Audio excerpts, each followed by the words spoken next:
నమస్తే, welcome to APTS Telugu news bulletin. ముందుగా headlines చూద్దాం. గురుకుల విద్యార్థుల ఆత్మహత్యలపై స్పందించని కాంగ్రెస్ ప్రభుత్వం. మాజీ ఎమ్మెల్యే శ్రీ బాల్కా సుమన్. నమోదు కాని 1,02,836 మంది వాలంటీర్ల పేరుతో ఏటా 617 కోట్ల అవినీతి. శ్రీ నాదెండ్ల మనోహర్. బీజేపీ రాష్ట్ర అధ్యక్షుడు Shri G Kishan Reddy press meet. BJP Telangana.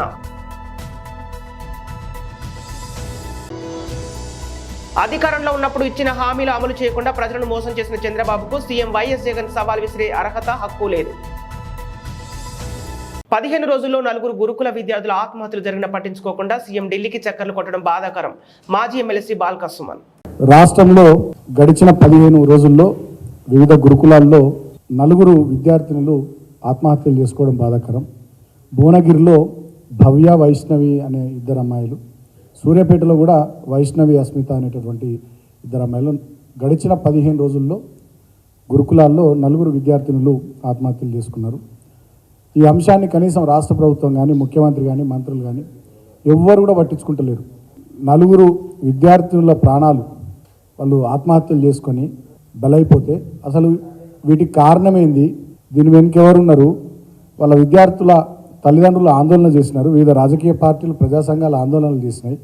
అయినప్పటికీ కూడా ఇప్పటి వరకు ఈ అంశానికి సంబంధించి ముఖ్యమంత్రి గారు ఒక్క మాట కూడా మాట్లాడకపోవడం నిజంగా చాలా బాధాకరం. ముఖ్యమంత్రి రాష్ట్రంలో ఇటువంటి సంఘటనలు జరుగుతూ ఉంటే ఆయననేమో ఢిల్లీ పెద్దలను కలవడానికి ఢిల్లీ టూర్లలో, ప్రత్యేక విమానాలలో ప్రజాధనాన్ని దుర్వినియోగం చేసుకుంటూ ఢిల్లీకి చక్కర్లు కొట్టే పనిలో బిజీగా ఉండడం నిజంగా చాలా బాధాకరం.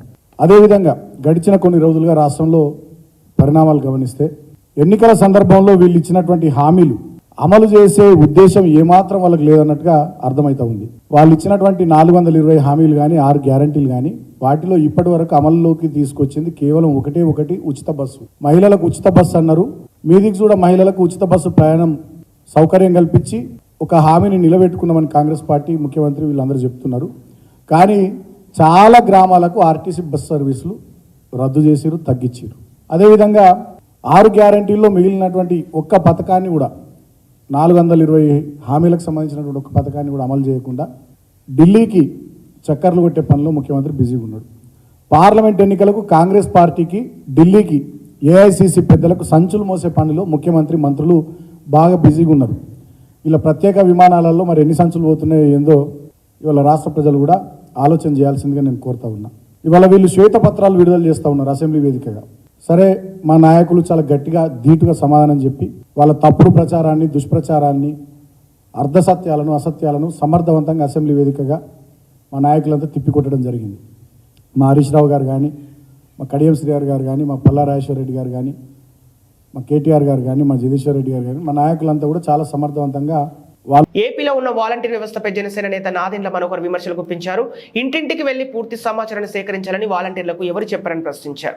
వాలంటీర్లు సేకరించిన సమాచారాన్ని ఎక్కడ భద్రపరుస్తున్నారని అడిగారు. వాలంటీర్ వ్యవస్థ గురించి అడిగితే పవన్ కళ్యాణ్ పై కేసు పెడతారా అని మండిపడ్డారు. పవన్ పై వైసీపీ ప్రభుత్వం తప్పుడు కేసు పెట్టిందని విమర్శించారు. తాము అడిగే ప్రశ్నలకు సమాధానం చెప్పకుండా మంత్రులు, పోలీసులు ఎదురుదాడి చేస్తున్నారని ఆగ్రహం వ్యక్తం చేశారు. అసలు వాలంటీర్ వ్యవస్థకు చట్టపరమైన గుర్తింపు ఉందా అని ప్రశ్నించారు. రాష్ట్రంలో ఉన్న నిరుద్యోగ సమస్యపై సీఎం జగన్ ఎప్పుడైనా మాట్లాడారని ప్రశ్నించారు.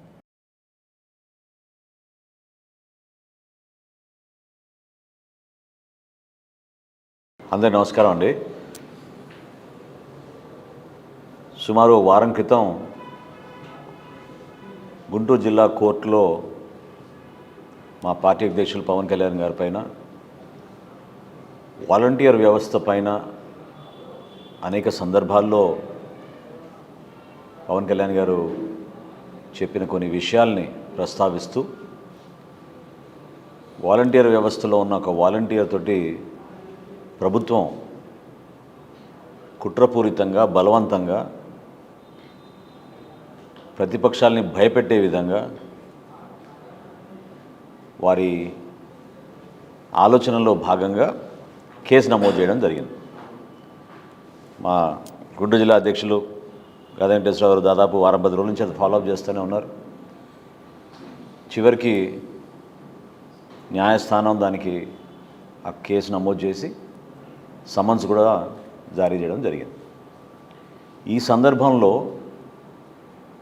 రాష్ట్ర ప్రజలకి మరొకసారి ప్రత్యేకంగా మన వాలంటీర్ వ్యవస్థలో ఉన్న మన యువతకు జనసేన పార్టీ తరఫున కొన్ని విషయాలు ప్రస్తావించాల్సిన అవసరం ఖచ్చితంగా ఉంది. జూలై 2023లో పవన్ కళ్యాణ్ గారు రాష్ట్ర ప్రభుత్వాన్ని ప్రశ్నించింది 3 అంశాలపైన. ప్రధాన అంశం ఏంటంటే ఈ వాలంటీర్ వ్యవస్థకి హెడ్ ఎవరు, అంటే ఎవరు దీన్ని సూపర్వైజ్ చేస్తారు, దీనికి ఒక డిపార్ట్మెంట్ ఉందా, దీంట్లో ఎవరైనా చూస్తున్నారా, ప్రభుత్వం నుంచి ఎవరు దీనికి బాధ్యులు, ఫస్ట్ ప్రశ్న. రెండవ ప్రశ్న, మీరు సేకరించిన ఈ సమాచారం మీరు ఎక్కడ స్టోర్ చేస్తున్నారు ఈ డేటా? ఆంధ్రప్రదేశ్లో ఉన్న మన ప్రజలు, తెలుగు ప్రజల personal information, driving. Congress BRS రెండు అవినీతి పార్టీలేనని, ఆ పార్టీల ప్రజలను ఎలా దోచుకున్నాయో ప్రజలకు బీజేపీ విజయ సంకల్ప యాత్రలో వివరిస్తామని ఆ పార్టీ తెలంగాణ రాష్ట్ర అధ్యక్షుడు కేంద్ర మంత్రి కిషన్ రెడ్డి అన్నారు. హైదరాబాద్లోని నాంపల్లి బీజేపీ కార్యాలయంలో జన సందేశ డిజిటల్ ఎడిషన్ ఆయన ప్రారంభించారు. ఈ సందర్భంగా విజయ సంకల్ప యాత్ర పాటలు, గోడ పత్రికలు, కరపత్రాలను ఆవిష్కరించారు. ఇక కిషన్ రెడ్డి మాట్లాడుతూ బీజేపీ విజయ సంకల్ప యాత్రను ఫిబ్రవరి 20 నుంచి మార్చి 2 వరకు నిర్వహిస్తామన్నారు. ఈ యాత్రను 5 క్లస్టర్లలో నిర్వహించనున్నట్లు చెప్పారు.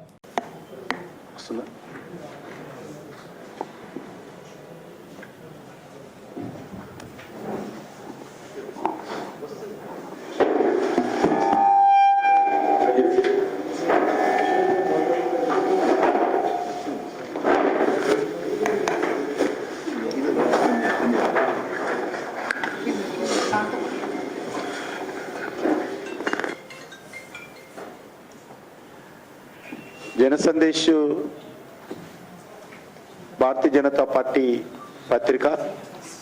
అది ముందుగా మేము ఇంటర్నల్ సర్క్యులేషన్ కింద మా పార్టీ కార్యకర్తలకు మాత్రమే 1991లో స్టార్ట్ చేయడం జరిగింది.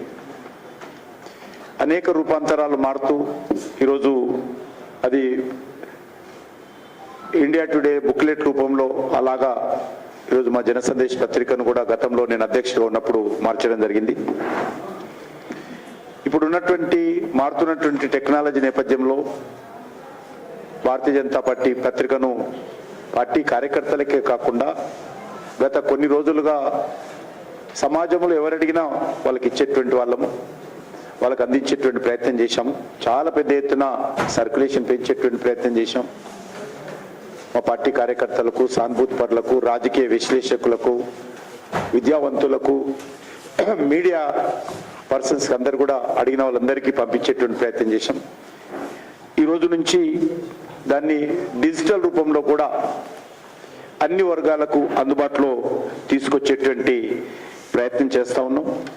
ఇందులో ప్రధానంగా మనకు తెలుసు భారతీయ జనతా పార్టీకి సంబంధించినటువంటి గత అనేక సంవత్సరాలుగా మరి అనేక వివరాలు కూడా ఇందులో పొందుపరిచేటువంటి ప్రయత్నం చేస్తూ ఉన్నాం. దీన్ని మరి నేను మీ ద్వారా మా పార్టీ కార్యకర్తలకు కానీ సమాజంలో ఉన్నటువంటి ప్రముఖులు కానీ జనసందేశ్ పత్రిక చదవాల్సిందిగా, డిజిటల్ రూపంలో వస్తున్నటువంటి వార్తలు తెలుసుకోవాల్సిందిగా కూడా అన్ని వర్గాలకు కోరుతా ఉన్నాను. పార్టీకి సంబంధించినటువంటి తీర్మానాలు మరింత ఎవరైనా సమాజంలో ఉన్నటువంటి వాళ్ళు మరి పూర్తిగా వివరంగా చదువుకోవాలనుకున్నప్పుడు పార్టీ కార్యక్రమాలు, ఈవెంట్స్, యాక్టివిటీస్, అదేవిధంగా డాక్యుమెంట్స్ ఏమున్నా కూడా మేము ఆల్మోస్ట్ మాది డెమోక్రటిక్ పార్టీ కాబట్టి మేము పూర్తి స్థాయిలో అన్ని ప్రజలకు తెలిసే విధంగానే చేస్తాం. బీజేపీ పూర్తి స్థాయిలో దాని వివరాలు అందుంటాయి. కాబట్టి డిజిటల్ పత్రికను అందరూ కూడా సెల్ ఫోన్లో కూడా డౌన్లోడ్ చేసుకొని సజ్జల రామకృష్ణారెడ్డి అధికారంలోకి రారని తెలిసి ఎన్ని ఛాలెంజ్లైనా చేస్తారు. చంద్రబాబుపై సజ్జల విమర్శలు. ఫిబ్రవరి 19, 2024 సోమవారం 6:18 సీఎం జగన్ కు చంద్రబాబు ఓపెన్ ఛాలెంజ్ విసిరారు. 2014-19 మధ్య ఏం చేశారో చెప్పగలరా అంటూ ప్రశ్నించిన సజ్జల చంద్రబాబుకు జగన్ సవాల్ చేసే అర్హత లేదని స్పష్టీకరణ. కారు కూతురును తాము పట్టించుకోబోమని వ్యాఖ్యలు. Sajjala counters. Chandrababu open challenge. AP CM Jagan కి టీడీపీ అధినేత చంద్రబాబు సవాల్ విసరడంపై రాష్ట్ర ప్రభుత్వ సలహాదారు సజ్జల రామకృష్ణారెడ్డి స్పందించారు. తన 5 ఏళ్ల పాలనలో ఏం చేశారో చెప్పుకోలేని వ్యక్తికి ఇప్పుడు అధికారంలో ఉన్న జగన్ కు సవాల్ చేసే అర్హత లేదు, హక్కు లేదని అన్నారు. గెలిచేది లేదని తెలిసి అన్ని ఛాలెంజ్లు అయినా ఏదైనా చేస్తారని ఎద్దేవా చేశారు. వైసీపీ మాట్లాడినా, జగన్ మాట్లాడినా, ఎప్పుడు ఎక్కడ మాట్లాడినా మేం ప్రజలతోనే మాట్లాడతాం. చంద్రబాబు హయాంలో అవినీతి పాలన, అరాచక పాలన, అవకతవకలపై మేం ప్రజలకు వివరిస్తుంటాం. దాంతో పోల్చితే మా పాలన ఎలా ఉందో చెప్తాం.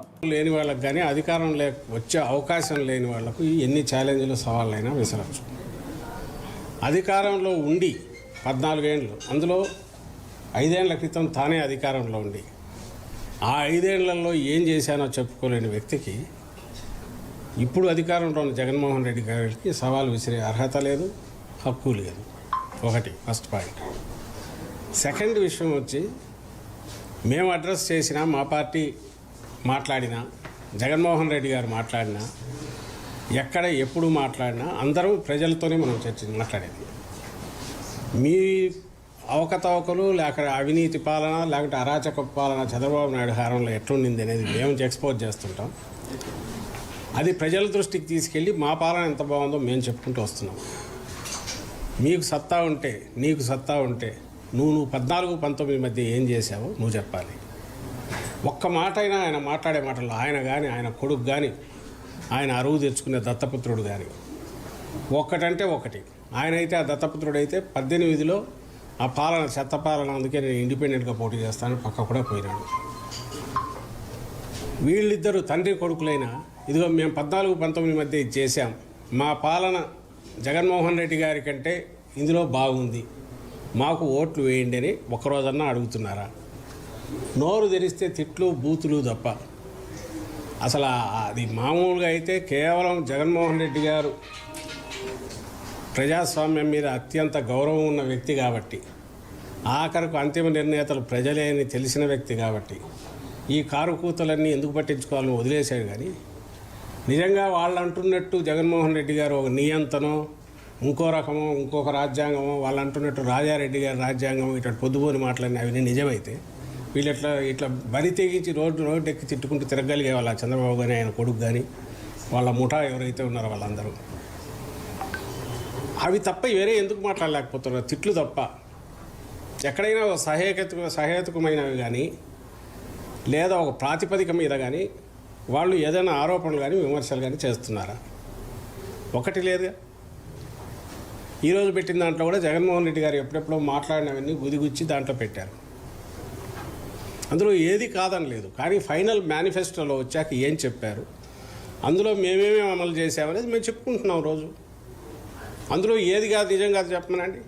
చిత్తూరు జిల్లా కుప్పం ఈ నెల 21న నారా భువనేశ్వరి కుప్పం రాక నిజం గెలవాలి కార్యక్రమానికి ఇచ్చేరున్న నారా భువనేశ్వరి కుప్పంలో 2 రోజుల పాటు పర్యటించనున్న భువనేశ్వరి ఈ నెల 21-22న నారా భువనేశ్వరి పర్యటన. మొదటి రోజు గుడిపల్లి మండలంలోని యమగానిపల్లి, కొడతనపల్లి గ్రామాలలో భువనేశ్వరి పర్యటన. రెండవ రోజు శాంతిపురంలో ఆడబిడ్డల ఆర్థిక స్వేచ్ఛ బహిరంగ సభ. కుప్పంలో పలుచోట్ల అన్నా క్యాంటీన్ ప్రారంభించనున్న నారా భువనేశ్వరి. చంద్రబాబు అరెస్టు నేపథ్యంలో మరణించిన కార్యకర్తల కుటుంబాలను పరామర్శించనున్న నారా భువనేశ్వరి.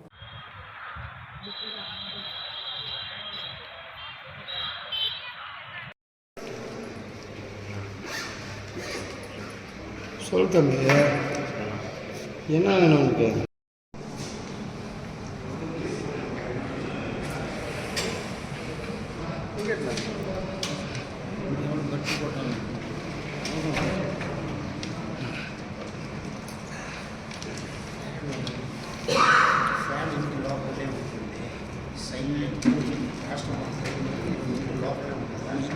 జైల్లో ఉంటావు ఫ్యామిలీ.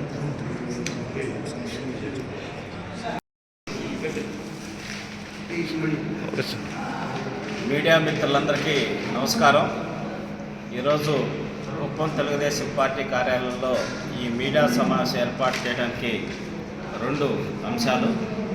ఒకటి, మా అధినేత నారా చంద్రబాబు నాయుడు గారి సతీమణి, ఎన్టీఆర్ ట్రస్ట్ చైర్మన్ శ్రీమతి నారా భువనేశ్వరి గారు రేపు అనగా 21 అలాగే 22 2 రోజుల పాటు కుప్పంలో వివిధ కార్యక్రమాల్లో పాల్గొనడానికి రావడం జరుగుతుంది. నిజం గెలవాలి అనే పేరుతోటి చంద్రబాబు నాయుడు గారి అరెస్టు సమయంలో చనిపోయిన కుటుంబాలకి, ఎవరైతే వ్యక్తులు చనిపోయారో వాళ్ళ కుటుంబాలకు వెళ్ళి ధైర్యం చెప్పి వాళ్ళకి ఆర్థిక సహాయం చేసి, వాళ్ళ పిల్లలు ఎవరైనా చదువుకోవాల్సిన వాళ్ళు చిన్నపిల్లలు ఉంటే వాళ్ళకి ఎన్టీఆర్ ట్రస్ట్లో అవకాశం కల్పించే విధంగా ఆ కుటుంబాలకి ధైర్యం చెప్పే విధంగా కార్యక్రమాన్ని రూపొందించుకొని రాష్ట్ర వ్యాప్తంగా తిరుగుతున్నారు. దాంట్లో భాగంగా గుడిపల్లి మండలంలో చనిపోయిన వాళ్ళకి రెండు కుటుంబాలని ఆవిడ పరామర్శించున్నారు. వాళ్ళకి ఆర్థిక సహాయం చేయనున్నారు. అలాగే ఏదైతే ఎన్టీఆర్ స్ఫూర్తితోటి తెలుగుదేశం పార్టీ 2014 నుంచి 19 మధ్య ప్రభుత్వం నడిపేటప్పుడు అన్నా క్యాంటీన్ని ప్రారంభించి పేదవాడికి 5 రూపాయలకే అన్నం పెట్టిన ఘనత తెలుగుదేశం పార్టీది. ఆనాడు 2 రూపాయలకి కిలో బియ్యం ఇచ్చి పేదవాడికి అన్నం పెట్టింది నందమూరి తారక రామారావు గారు అయితే, తరువాత పేదవాళ్ళకు అండగా ఉండాలనే ఉద్దేశంతో అన్నా క్యాంటీన్ ప్రారంభించి 5 రూపాయలకే భోజనం అందించి ఎంతో అద్భుతంగా కార్యక్రమాన్ని చంద్రబాబు నాయుడు గారు నిర్వహించడం జరిగింది. అయితే ఈ దుర్మార్గమైన ప్రభుత్వం వైఎస్ఆర్సీపీ ప్రభుత్వం 2019లో వచ్చిన తర్వాత అన్నా క్యాంటీన్ని తీసేసి పేద ప్రజల కడుపు కొట్టినటువంటి పార్టీ ఏదన్నా ఉందంటే వైఎస్ఆర్సీపీ, నాయకుడు ఎవరన్నా ఉన్నారంటే వైఎస్ జగన్మోహన్ రెడ్డి గారు. అధికారం ఉంటే అధికారంలో వచ్చిన అధికారాన్ని దుర్వినియోగం చేయకుండా పేద ప్రజలకు ఏ విధంగా వాళ్ళ జీవితాల్లో మార్పులు రావాలనే విధంగా పనిచేయడం అనేదే చంద్రబాబు నాయుడు గారికి తెలుసు. అభివృద్ధి సంక్షేమం రెండింటిని ముందుకు తీసుకెళ్లే విధంగా అధికారం లేకపోయినా కూడా ఈరోజు రకరకాల సేవా కార్యక్రమాల ద్వారా ఆ కుటుంబం ఏ విధంగా ఆంధ్రప్రదేశ్ రాష్ట్ర ప్రజల కోసం పనిచేస్తుందో ప్రజలందరూ, మరీ ముఖ్యంగా కుప్పం నియోజకవర్గ ప్రజలందరూ కూడా గమనించాలని కోరుకుంటున్నాం. సో ఇప్పుడు తూర్పుగోదావరి జిల్లా గోపాలపురం నియోజకవర్గం రాష్ట్రం యొక్క ఆర్థిక పరిస్థితి ఎంత క్లిష్టంగా ఉందో అందరికీ తెలుసని, అయినప్పటికీ జగనన్న ప్రభుత్వం మేనిఫెస్టోలో ఇచ్చిన హామీలు కూడా నెరవేరుస్తూ చక్కటి పాలన అందిస్తున్నామని రాష్ట్ర హోంశాఖ మంత్రి తానేటి వనిత అన్నారు. ఎర్నగూడ గ్రామంలో కన్వెన్షన్ నందు నియోజకవర్గ ఫాస్టర్స్ ఫెలోషిప్ వారితో ఆత్మీయ సమ్మేళనంలో వనిత పాల్గొన్నారు. ఎంతగానో అభివృద్ధి చేసి కొవ్వూరు నియోజకవర్గ ప్రజలతో మమేకమై అక్కడి నుండి పోటీ చేద్దామనే బలమైన ఆలోచనలు కాదని, తానొకటి తలిస్తే దైవం ఒకటి తలిచిందని, మనం అనుకున్నదే జరగాలని, లేదని దైవ చిత్తం ఎలా ఉంటేనే అలా జరుగుతుందని దైవ నిర్ణయంతో గోపాలపురం వెళ్లమని జగనన్న ఆదేశించారని వనిత అన్నారు. 2024లో వచ్చే ఎన్నికల కోసం జగనన్న మీద ప్రభుత్వం మీద ప్రతిపక్షాలు ఇప్పటికే కుట్రలు పన్నాయని, బురద జల్లేందుకు ప్రయత్నిస్తున్నారని, మార్చి మొదటి వారంలో ఎన్నికల నోటిఫికేషన్ రావచ్చని, విద్య, వైద్య, వ్యవసాయ రంగం తదితర రంగాలలో మార్పులు, పేదలకు, నిరుపేదలకు, అర్హులైన అన్ని పక్షాల వారికి అందించే సంక్షేమ పథకాలను చూసి నిస్సహాయ స్థితిలో ప్రతిపక్షాలు మరిన్ని కుట్రలు పన్నుతున్నాయని వనిత తెలిపారు. అసెంబ్లీలో ఉండడానికి ప్రభు సహాయం చేశారు. నాయకులందరిని బట్టి ప్రభుని స్తుతిస్తూ మీ అందరికీ మరోసారి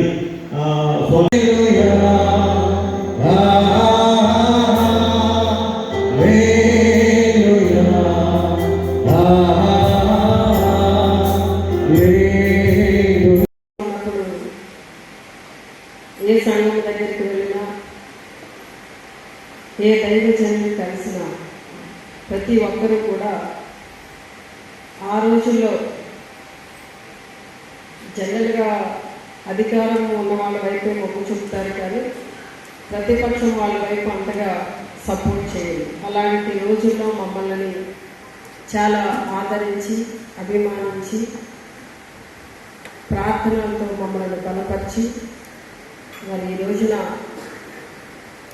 ఈ స్థాయిలో నిలబెట్టిన దైవజనులందరికీ కూడా మనస్ఫూర్తిగా ధన్యవాదాలు తెలియజేస్తున్నాను. ఎందుకంటే రాజుల కొరకును, అధికారుల కొరకును ప్రార్థించండి అనేది బైబిల్లో. అంటే రాజులు, అధికారులు వారు అందించే పరిపాలన ప్రజలందరికీ కూడా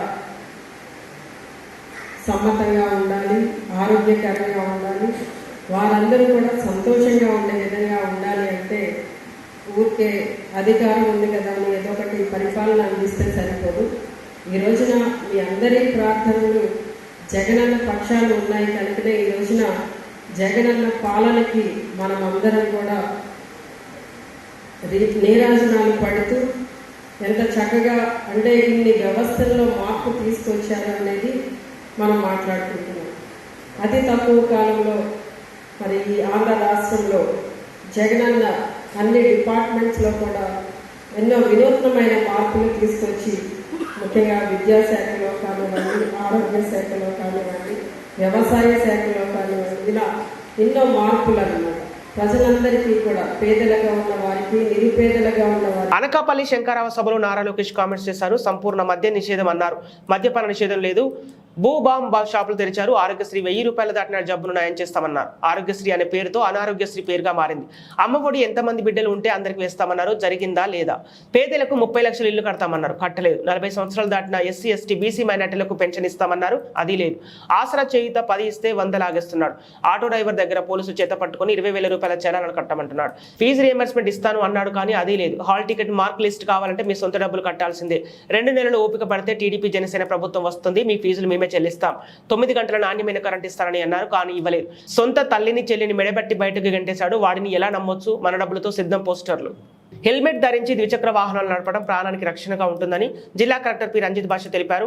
బాపట్ల జిల్లా కలెక్టరేట్లో 35వ జాతీయ రహదారి భద్రతా మాసోత్సవాల ముగింపు కార్యక్రమం కలెక్టరేట్లో ఆవరణలో సోమవారం జరిగింది. హెల్మెట్ పై అవగాహన కల్పిస్తూ ఏర్పాటు చేసిన ర్యాలీని జిల్లా కలెక్టర్ పచ్చజెండా ఊపి ప్రారంభించారు.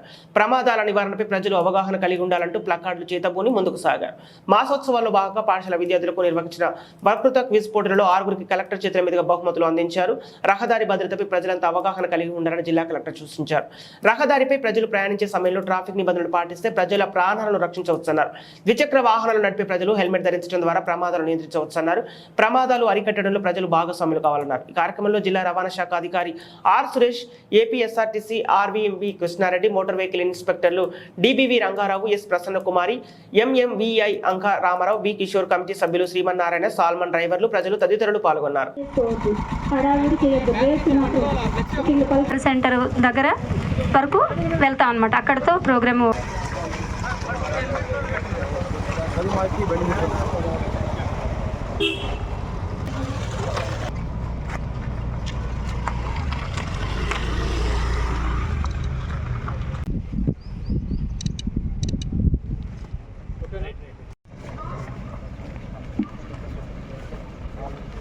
మనకి ఇచ్చేసి ఉన్నటువంటి జిల్లా డిస్ట్రిక్ట్ మ్యాజిస్ట్రేట్ మరియు జిల్లా కలెక్టర్ గారు.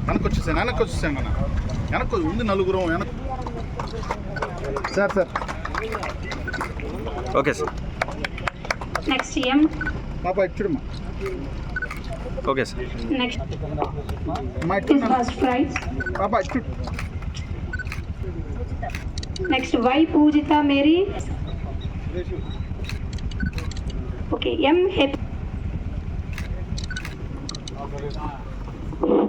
జాతీయ రహదారి భద్రతా మాసోత్సవాల సందర్భంగా హెల్మెట్ ర్యాలీ ఇనాగ్రేట్ చేయడానికి వచ్చిన మన గౌరవనీయులైన బాపట్ల జిల్లా కలెక్టర్ మరి డిస్ట్రిక్ట్ మెజిస్ట్రేట్ వారికి, అలాగే district road safety committee meeting chairman గారైన మన కలెక్టర్ సార్కి మా రవాణా శాఖ తరఫున హృదయపూర్వక ధన్యవాదాలు సార్.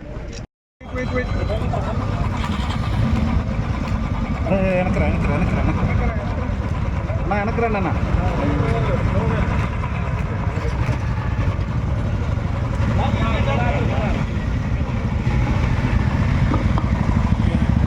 దయచేసి బైక్ ర్యాలీ చిన్నగా స్లోగా వెనక వెహికల్స్ 1 by 1 ఎటువంటి హిట్ కాకుండా జాగ్రత్తగా పాటించి డ్రైవింగ్ చేయండి. హెల్మెట్ ధారణ ప్రాణానికి రక్ష. సెల్ ఫోన్ మాట్లాడుతూ వాహనాలు నడపవద్దు.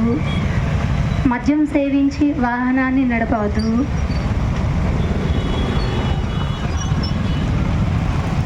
క్యూ లైన్ సిస్టమ్ ఫాలో అవ్వండి. అనీవెన్ యాక్సలరేషన్ ఇవ్వద్దు. హార్న్ మోగించొద్దు. లైన్ ఫాలో అవ్వండి. బులెటిన్ ముగించే ముందు హెడ్లైన్స్ మరోసారి. గురుకుల విద్యార్థుల ఆత్మహత్యలపై స్పందించని కాంగ్రెస్ ప్రభుత్వం. మాజీ ఎమ్మెల్యే శ్రీ బాల్కా సుమన్. ఏటా నమోదు కానీ 1,02,836 మంది వాలంటీర్ల పేరుతో ఏటా 617 కోట్ల అవినీతి. శ్రీ నాదెండ్ల మనోహర్. బీజేపీ రాష్ట్ర అధ్యక్షుడు Sreeji Kishan Reddy press meet. BJP Telangana.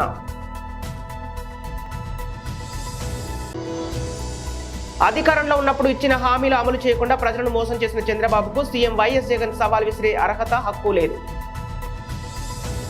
ఇవి ఈనాటి వార్తలు. మరో బులెటిన్తో మళ్ళీ కలుద్దాం.